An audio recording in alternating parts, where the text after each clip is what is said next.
music.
Oh, there we go. Hey, good morning, everyone. Turn that one off. Hey, good morning. Welcome to another Wealth Coffee Chat. Hope you're all awesome and well, wherever you are. Got a few of the early birds on. Hey, Kevin, good to see you, mate. Back in the house. Brendan's here. We got David. We got Facebook user, whoever you are. Hello. You're behind the screen in one of the groups, I think. Morning, Luke. Fiona. Hey, Fiona. How are we, gang? Folks? Good to see you. Hey, good to see you. We've got Deb there. And, Graham, Alison. Everyone's in the house. Hey, good morning. Good to see all of you online. Adrian. Fabulous to see you up early. Hey, Sasha. You're catching it live, which is good. Hey, supposedly, the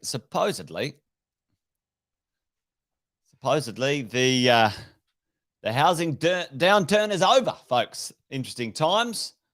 Might just quickly do the intro.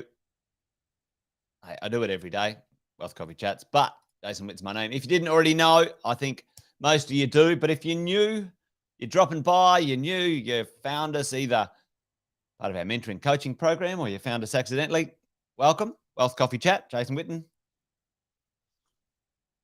Here, coming to you live each day, 8:10, etc., etc. But today, I thought we would talk about something that, we talked about ages ago, actually, didn't we? We all did some analysis on information, data, taking a look at the markets, and really understood what may happen a while ago when we were talking about the property market, didn't we? This is nothing unusual. This is nothing new for intelligent, informed, knowledgeable property investors. This is what we were expecting, right? Weren't we? Weren't we expecting this, right? Let's have a look at what we were expecting in recent times. So we had certainly a conversation around this for a while ago, team. 2019. We are now in 2023, and we had something happen like this. Okay, 2020, 2021, 2022, and this is capital growth. Had some significant growth, bit of a slowdown, and now we've got things kicking off. A little bit of an adjustment. A little bit of an adjustment in our capital growth in here. And what were people calling it? What were uninformed, dramatic, media carry-on malarkey? They were calling it a bust. They were calling it a cliff. They were calling it whatever. They were calling it all sorts of names. But you and me, we get together each morning and we go, all right, well, let's have a look at the data. Let's have a look at the info. Let's have a look at our long-term investment plan. And the trend is quite handy. It's quite useful. And all of us are pretty happy with the trend, the look, the direction. and the fundamentals which are going on, right? Okay, let's have a bit of a look at this. Let's analyze. Is the housing downturn over? It's a bit of a call. House price downturn, Sydney and Melbourne, according to major property analysts. You've got people out there in the marketplace, RP Data, SQM Research, a bunch of them. So let's go and have a look, team. Where would we look? Where's a couple of places that you and I like to look? And I'll tell you, you guys should know one of these data places that we like to look. What is a leading measure in the world of property investing and interest rates? We're sort of talking about, what are we going to look at? There's two things. Property prices going up. Number two, rents, going up. And interest rates going sort of up or down, okay? How do we get ahead of this? Where do we go? How do we do the research, team, when it comes to the most, up-to-date, in-time information we can make decisions on? I don't know, am I asking that question? Well, what websites, what data, what two places do I like? Do I try and teach you guys to like when we're thinking about these things? Asking price, yeah. Where do we find that information? Boom, Luke's on it. It's kind of giving it away, isn't it, really? So let's go and have a look. Let's go and see. All right, the media's got an article out. Hey, the price downturn is over. All right, is it over, really? All right, well, let's go and have a look. Let's have a think about where we would check out that reality. And let's do this. Let's go and have a look at SQM Research. Luke is on that there before. I've used this a heap of times. It's one that I like. Hang on. No, not that one. Go and make this one over here a little larger. There we go. So check this out as we go.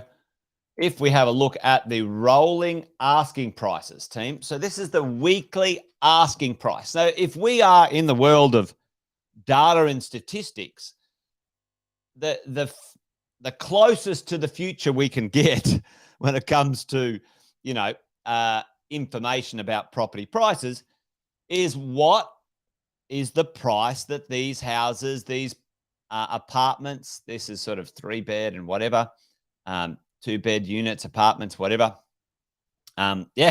Luke was on last night, and you can drill down into SQM Research into down to suburb level, which is brilliant. I love this website. It aggregates a lot of information when it comes to taking a look at things, right? So the weekly asking price. So it has, it had flattened out. It had sort of gone to a bit of a high here, and now went down, turned, and the average weekly asking price. Now, how does that transmit, team? How long does it take from a weekly asking price? Just chuck it in the chat for me. Probably a rough guess. How long would it take to go, right, this is the weekly asking price of properties for sale? How long does that usually take to translate into something when it comes to reality, when it comes to sales data? How long? Like a week, a month, et cetera, et cetera. What do you guys think? Chuck that in the chat for me, because this is part of us. Depends on the time frames. It usually takes between 3 to 6 months, Luke, and maybe a little bit faster these days as we go along. So let's have a look at, and we can go, right, the capital city asking rent. We can check on this. Yeah, it does depend on days on the market too, David, as well. That depends on flowing through. There's a few things, but check out this, right? Check out the trajectory of weekly asking rents, and in it slowly but surely, like literally every week, it's going up a few dollars, right? So if it goes up, if it's going up like $2 a week, then you're looking at $100 a year. It's crazy time. So this is really good data as property investors, we're looking into the future and we're going, what's the trend? What's the look on our rents? What's the trend? What's the look on our capital growth? And I like this one. It's a no frills bit of data that we can go and have a look at. So let's go and have a look at some data when it comes to the actual capital cities. Let's have a look at Sydney. And Sydney's kicked off again, on the up and up. Check that out. The weekly asking price of houses. Wow, that's so good. Anyway, there's the combined. Apartments sort of, getting a little run on as well. And you can go check that out. All right. So let's check somewhere out. Maybe Adelaide. Let's check that out. It hasn't kicked back off again, but I'm sure Adelaide will, depending on how we go. So that's overall data. Well, where else can we look? Do you think, okay, what else is going to hold back there's two major things that are going to hold back the property market in the short term. What's the major one that holds back or unleashes the property market where we are right now? Tell me in the chat. What's the one thing that we've all been, acutely watching, and something that paused just only weeks and weeks ago when it comes to the property market? Team, tell me which one. Yeah, sentiment. Yeah, but it's connected to what, David? What's it connected to? How do people feel? Like, what's a big cost right now on a lot of people when it comes to the world of property and property investing, velocity of money or the access to money, right? And more accurately is the rates, the interest rates, right, team? And what do the interest rates look like? And when we look at, what do we think that might happen in the future when it comes to interest rates? Well, interest rates are on a pause right now. And, the common feedback right now, the aggregated feedback across the market is that the rates are on a pause. Interest rates are on a pause. And that pause will probably be around for a month or two until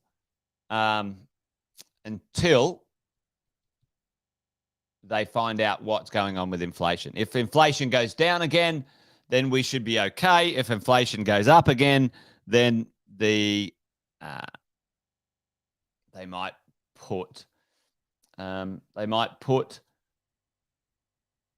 interest rate up another 0.25. So that's what we're looking at. And we're going, okay, well, let's go and aggregate the opinion of the 10-year government bond. Now, I'll get Andy Fenton and some smarter people to come on and talk to us about that one day. But really, what correlates is the future value. The 10-year government bond has a correlation, an aggregated opinion of what might happen with interest rates and also the direction of the interest rates. So check it out, team.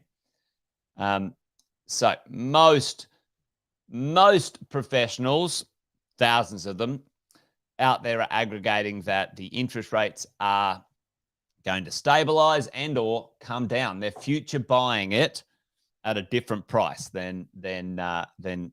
So what does that mean? It's very technical. Don't get too lost in the technical stuff. It looks like we've got a downward trajectory of the interest rates into the future. We've got an upward trajectory of asking prices and asking rents. Okay, that's looking good. So prices and rents going up, interest rates going down. That creates an opportunity for borrowing. And then what else is going to exacerbate this issue or growth and things into the future? Well, you guys know that we've got a severe issue when it comes to construction and providing this stock to the marketplace, right? Now we're up to, I think, about, I'll get the latest number, 27 of our largest home builders in Australia have gone broke, collapsed, or restructured. And, many of the states have got shortfall significantly when it comes to how many houses are required for the population. Right? So let's go have a look at this. Let's go have a look at has the market turned, and has the housing adjustment or the downturn stopped? Well, it looks that way. It looks that way. So where are we? I mean, you guys know this. We've talked about it a bit, right? Interest rates on pause, and they will look to go down in 2024, right? The cost of money will get cheaper. Our supply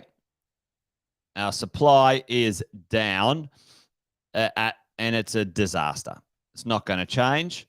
Our population is up significantly, close to 1 million people in a very short period of time, and it will continue to go up over the next 5 years pretty significantly.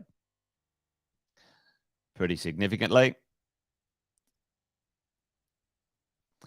And our rents are up and yields are good. Yields are good. Okay. Yields, big tick in the box. So for us all, team, we're looking in a pretty good spot, really, at the end of the day. Has the downturn finished? Most likely. Most likely. And even if it hasn't, even if it has another little spurt because the RBA, puts the interest rate up another 0.25 because inflation, chips along, well, we know what is going on. Right now is a great time to get that next property deal if you haven't already. Been talking about that for a while because most people living in fear and ignorance are running away. They're not at the cutting edge of this data and information team, okay? As we all should be. If you're a property investor, you want to be on the front foot. You want to be right there when things are happening and understand how long they might take to happen and so on. There's no crystal ball, that is for sure. But certainly for all of us, if we understand where to go with the right data at the right time, we can make sure we get some good information to make some great decisions. Anyway, there you go. Has the downturn finished, team? Well, most likely. Most likely. To be honest, it finished actually about 6 months ago. I was calling that when the actual rent boom started. It was actually probably 12 months ago, 12 to 9 months ago, because the problem is most people only associate the property cycle with capital growth, and that's not true at all. The property cycle has many different facets, and one of those cycles, which is an early indicator and a lead marking for value when it comes to real estate, is the rental yields. The rental yields. There you go. Something to keep an eye on. Anyway, that's it. Wealth Coffee Chat done and dusted. Hopefully that made sense, team. Hopefully that made sense. Join me tomorrow for another one. If you're up, out and about, let's do another Wealth Coffee Chat around 8:10 tomorrow morning, where we can drill into any info. As always, if you got anything that's yeah, you did right, Brendan. Yeah, when the taxi drivers start to give property investment advice, then we're surely on the turn. All right, team. Well, that's it. Done and dusted. Join me tomorrow for another one. If you've got any subjects, thoughts, or ideas that you want me to cover, make sure you put them in the chat. I always read the chat afterwards. And yeah, if there's anything there, happy to have a bit of a yarn on that one. All right, team. That's it. Join me tomorrow. Until then, you guys take care. Remember, this thing's a marathon, not a sprint. So buy well, don't sell. That's what I say. You guys take care. Bye for now. Wrong one. Bye.